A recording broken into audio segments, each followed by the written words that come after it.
When Felicia asked me to speak today on the topic of these marketing trends are making me feel old, the first thing I thought was, obviously, my receding hairline's not doing me any favors.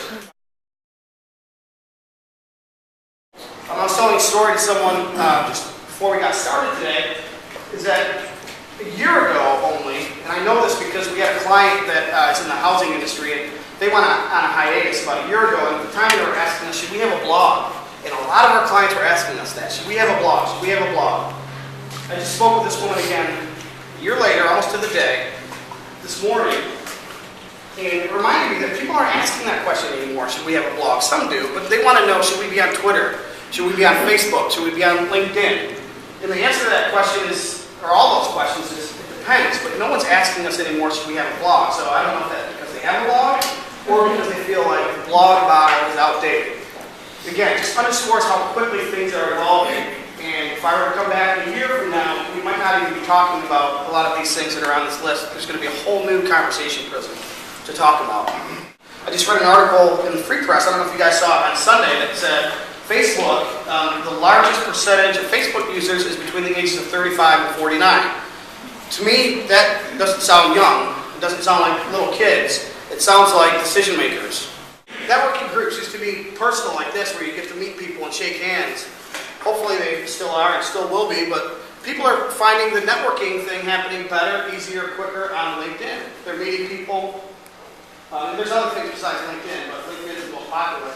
They're meeting people, they're making contacts, they're engaging with people. It's all happening online. The beauty of some of this stuff, and Twitter and LinkedIn together, is that you're making connections online a lot easier than you were back in the day when you had to drive, you have to take a lunch hour or whatever. But what's I think is really neat about these things is that they're leading to direct meetings. So there was a guy I had lunch with a friend of Driven's last week.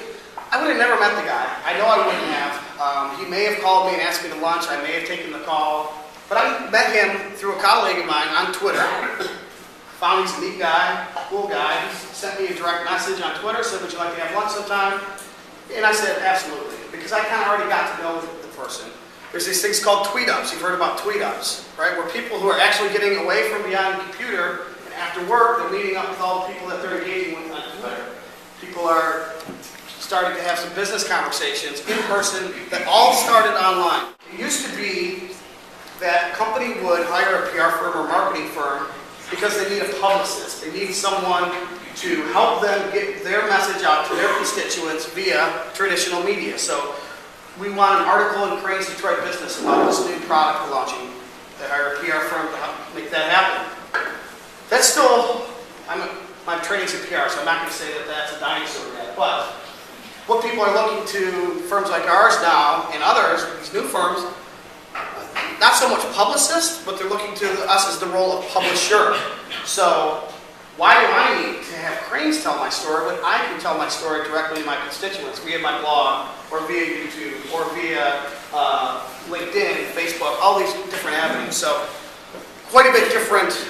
This is all changed in the last 3 years, I would say. Really, it's really accelerated, and even in the last year, things have changed.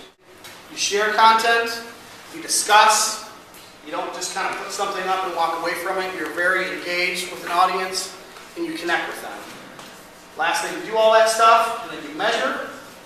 Then you'll be able to make changes as you go back. It's one thing that I would say with the traditional marketing or PR campaign, you weren't able to do as well. You know if the phone didn't, like I said earlier, you know if the phone didn't ring, but you don't know why.